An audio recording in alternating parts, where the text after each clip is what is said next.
ہمارے ایک بہت قریبی دوست تھے، آفیسر تھے. انہوں نے ایک مرتبہ اپنی بیٹی کا قصہ خود سنایا. نام بتانا مناسب نہیں ہے، بس آفیسر ہی سمجھ لیجئے. وہ مجھے کہنے لگے اللہ نے مجھے اتنی خوبصورت بیٹی دی، اتنی خوبصورت بیٹی دی کہ لاکھوں میں نہیں کروڑوں میں اتنی خوبصورت بچی کوئی نہیں ہوگی. کروڑوں میں. اتنا دودھ کی طرح اس کا سفید رنگ، اتنے پیارے اس کے بال، اتنا خوبصورت اس کی آنکھیں، جو اس کو دیکھتا تھا لٹو ہو جاتا تھا. ہر عورت اس کو آ کے دیکھتی تھی. کہنے لگا کہ میرے گھر میں عورتوں کا، محلے کی عورتوں کا مجمع لگا رہتا تھا. عورتیں کہتی تھیں کہ اس کے گھر کے قریب سے ہم گزرتی ہیں، ہمارا دل چاہتا ہے ہم اس بچی کو دیکھیں، ہم بچی کو دیکھنے کے لیے آئے ہیں. کہنے لگی وہ بچی ذہین بھی اتنی تھی کہ بلا کی ذہین. اس کو میڈیکل میں داخلہ مل گیا اور وہ میری بیٹی ڈاکٹر بن گئی. اور ڈاکٹر بھی ایسی کانفیڈنٹ تھی کہ سرجن ڈاکٹر بنی. کہنے لگا خوبصورت بھی تھی اور قابل بھی تھی، سرجن ڈاکٹر بھی تھی. اس کو ہاسپٹل میں ایک بہت اچھی جاب مل گئی. اب جب اس کی عمر 28 سال ہوئی تو میں نے اس کے لیے رشتے ڈھونڈنے شروع کیے. کہنے لگے رشتے کا نام لینا تھا کہ رشتوں کی تو بھرمار لگ گئی. ہمارے پاس اس بچی کے لیے 100 رشتے تقریباً آئے. اب ہم میاں بیوی پریشان تھے کس کو ہاں کرے اور کس کو نہ کرے. یہ وزیر کا بیٹا ہے، یہ امیر کا بیٹا ہے، یہ فیکٹری والے کا بیٹا ہے، یہ بزنس مین کا بیٹا ہے، اور بڑے بڑے نامی گرامی خاندانوں کے رشتے بیٹی کے لیے. ہم چاہتے تھے کہ کوئی رشتہ فائنل کر دیں، مگر میری بیٹی کے اندر عجب اور تکبر بہت تھا. جو رشتہ آتا وہ کوئی نہ کوئی اس کے اندر عیب نکال دیتی. یہ لڑکا تو دیہاتی نظر آتا ہے، میں اس سے شادی نہیں کروں گی. اور کئی مرتبہ کہتی لڑکا تو ٹھیک ہے، ڈاکٹر ہے، مگر اس لڑکے کی ماں دیہاتی ہے، میرا گزارا نہیں ہوگا. لڑکے کی ماں دیہاتی ہے، اس پہ رشتہ نہ کر دیتی. کہنے لگے کہ 2-4 سال تو اسی طرح گزر گئے. روز کا کام تھا، رشتے آتے اور بچی نہ کر دیتی.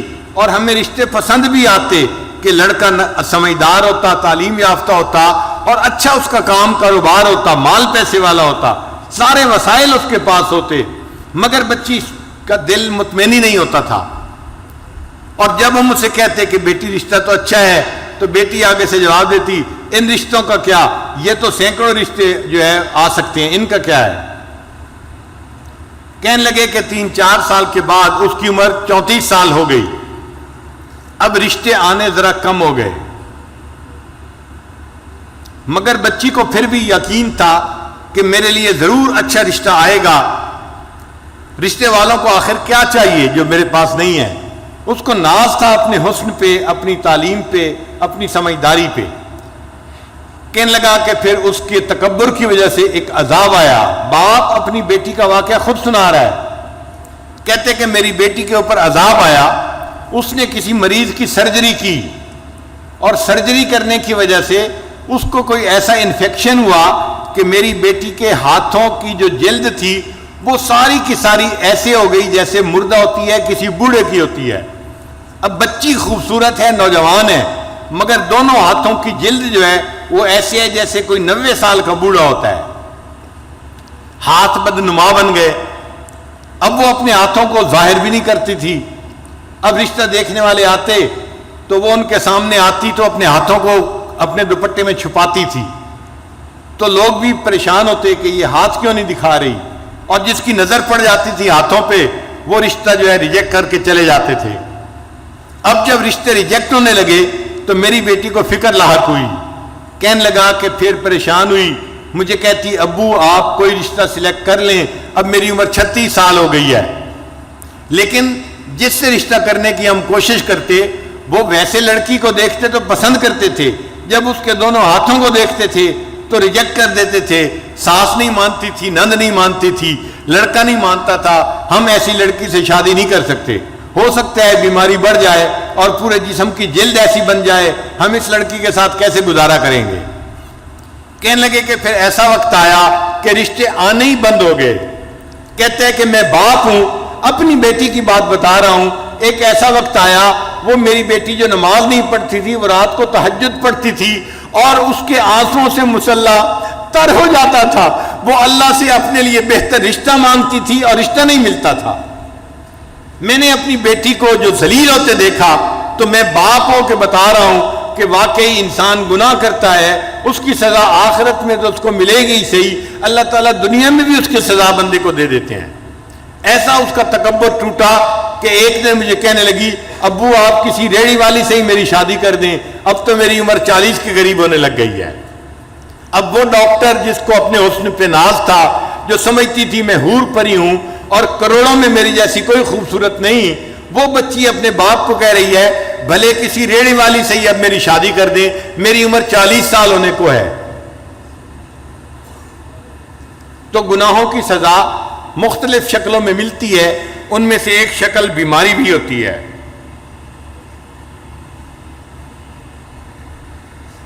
اور ایک شکل ہوتی ہے کہ انسان کو اللہ تعالیٰ لوگوں میں بے عزت کر دیتے ہیں.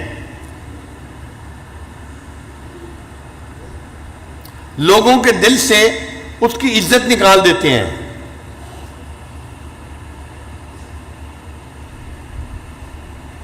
وَمَن يُهِنِ اللَّهُ فَمَا لَهُ مِن مُكْرِمٍ، اور جسے اللہ ذلیل کرنے پہ آتے ہیں اسے عزت دینے والا کوئی نہیں ہوتا. ایک آفیسر تھا 21 گریڈ کا. 21 گریڈ کا آفیسر بڑا آفیسر ہوتا ہے. یہ ڈپٹی کمشنر سے بھی اونچے گریڈ کا بندہ ہوتا ہے، یوں سمجھ لیں برابر کے گریڈ کا. وہ رشوت لیتا تھا اور مال پیسہ اس کے پاس بہت تھا. اس کی ذرا کہانی سن لیجئے، یہ حقیقی کہانی ہے. اس بندے نے ایک کالونی کے اندر پلاٹ خریدا اور بہترین گھر بنایا. پھر وہ اپنے گھر کے اندر شفٹ ہو گیا.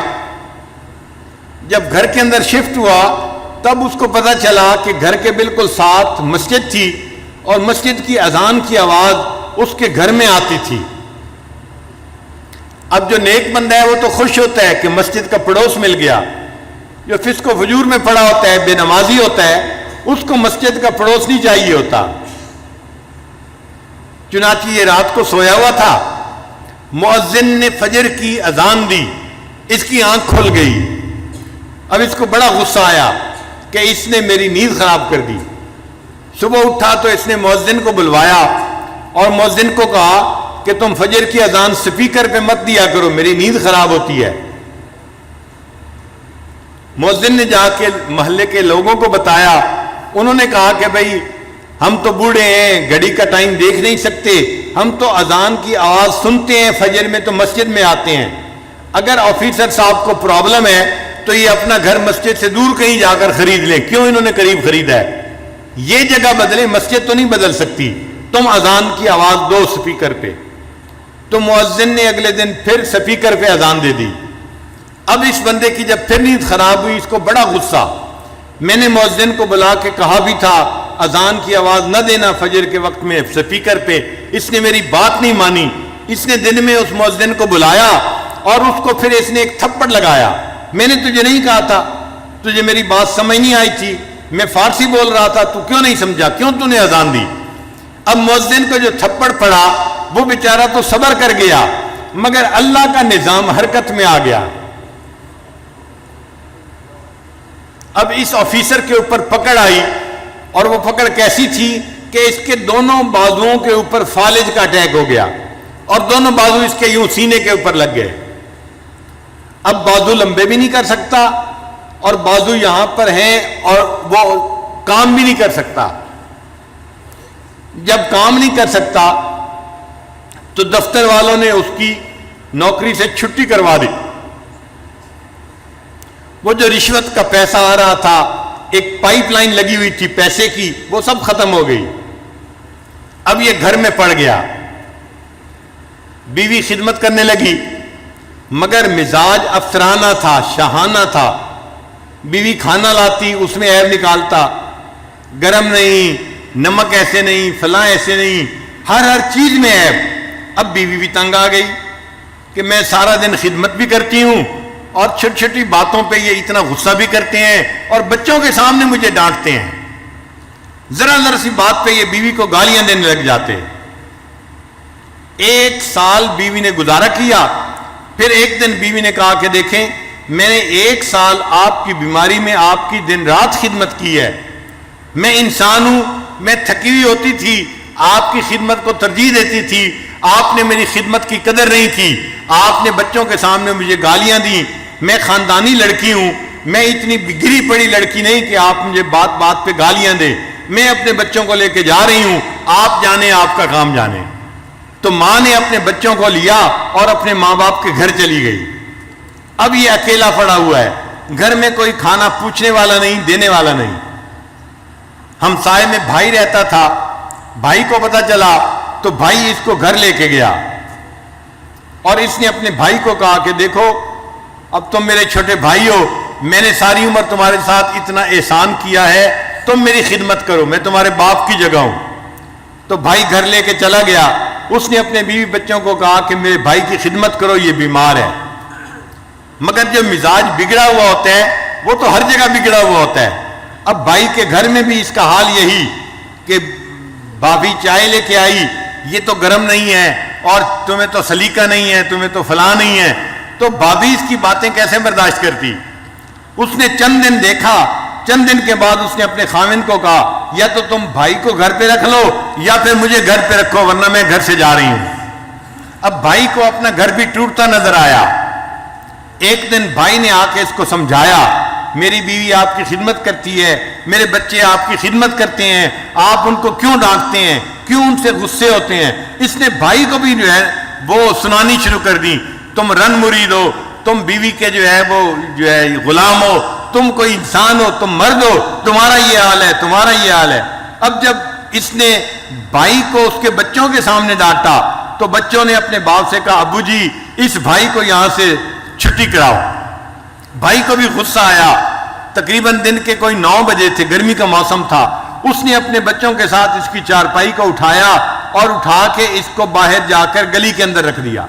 سڑک تھی دروازے کے اوپر. اب یہ سڑک کے کنارے پڑا ہوا ہے اور اس کی جو ہے وہ پوچھنے والا کوئی نہیں, اس کو کھانا دینے والا کوئی نہیں. جب سورج اور بلند ہوا تو گرمی بھی تھی, پسینہ بھی تھا, اور اللہ کی شان دیکھیں اس دوران اس کو ٹانگوں پہ فالج ہوا اور اس کی ٹانگیں بھی جیسے ہاتھ سینے پہ لگے ہوئے تھے, ٹانگیں بھی سینے کے ساتھ لگ گئیں. اب یہ گوشت کا لوتھڑا بن گیا, نہ ہاتھ ہلا سکتا ہے نہ پاؤں ہلا سکتا ہے, صرف دیکھ سکتا ہے, بول سکتا ہے. سڑک کے کنارے پڑا ہوا ہے. اب اس کو بھوک لگی ہوئی ہے چونکہ 1-2 دن سے اس نے کھایا نہیں تھا. اب جب اس نے آتے جاتے لوگوں کو دیکھا تو لوگوں سے بھیک مانگنی شروع کر دی, اللہ کے نام پہ مجھے دے دو, میں بھوکا ہوں, مجھے بہت بھوک لگی ہوئی ہے. جس اللہ کا نام سننا اس کو گوارا نہیں تھا, اذان ہوتی تھی اس کی نیند خراب ہوتی تھی, آج سڑک کے کنارے پڑے اسی اللہ کے نام پہ لوگوں سے بھیک مانگ رہا ہے, مجھے اللہ کے نام پہ کچھ دے دو. ایک کالج کا لڑکا جا رہا تھا, اس نے اس کو 10 روپے نکال کے دیے. یہ کہنے لگا بچہ میں اس 10 روپے کا کیا کروں گا, نہ میں چل سکتا ہوں نہ آ جا سکتا ہوں, مجھے تو بھوک لگی ہے, روٹی لا کے دو. اس نے روٹی قریب سے خریدی اور لا کے دی. جب روٹی لا کے دی اس نے تو یہ کہنے لگا کہ میں اپنے ہاتھ سے تو روٹی توڑ کے کھا نہیں سکتا, آپ پلیز مجھے روٹی کھلا بھی دیں. وہ لڑکا کہنے لگا مجھے تو کالج جانا ہے اور دیر ہو رہی ہے, میں نے روٹی لا کے دے دی, اب کھلانے کا ٹائم تو میرے پاس نہیں ہے, میں یہ روٹی رکھ کے جا رہا ہوں. جب اس نے روٹی زمین کے اوپر رکھی تو یہ سوچنے لگا کہ زمین پہ رکھی روٹی تو میں اٹھا کے کھا نہیں سکتا, نہ ہاتھ کام کرتے ہیں نہ پاؤں کام کرتے ہیں. تو یہ اس لڑکے کو کہنے لگا زمین پہ روٹی نہ رکھیں, مجھے پکڑا دیں. اس نے ہاتھ میں پکڑانی چاہی, اس کے ہاتھ کی انگلیاں ہلتی نہیں تھی, یہ ہاتھ میں روٹی نہیں پکڑ سکا. پھر کہنے لگا اچھا تم مجھے میرے پاؤں میں روٹی پکڑا دو. اس نوجوان نے اس کے جو پاؤں تھے سینے کے اوپر رکھے ہوئے, اس کے انگوٹھے اور انگلی کے درمیان روٹی ڈال دی اور اس نے اس کو تھوڑا سا گرپ کر لیا. اب پاؤں سے روٹی پکڑی ہوئی ہے اور منہ سے نوچ کے اس کو کھا رہا ہے. جس اللہ کی نافرمانی کرتا تھا اس اللہ نے دکھا دیا, دیکھو جب میری سزا آتی ہے تم سڑک کے کنارے کتے کی طرح اپنے پاؤں سے روٹی پکڑ کے منہ سے نوچ کے کھاؤ گے. یہ وہ آفیسر تھا جس کی بڑی عزت تھی, بڑا مال تھا، بڑا اس کا مکان تھا، بڑی گاڑی تھی، اور آج سڑک کے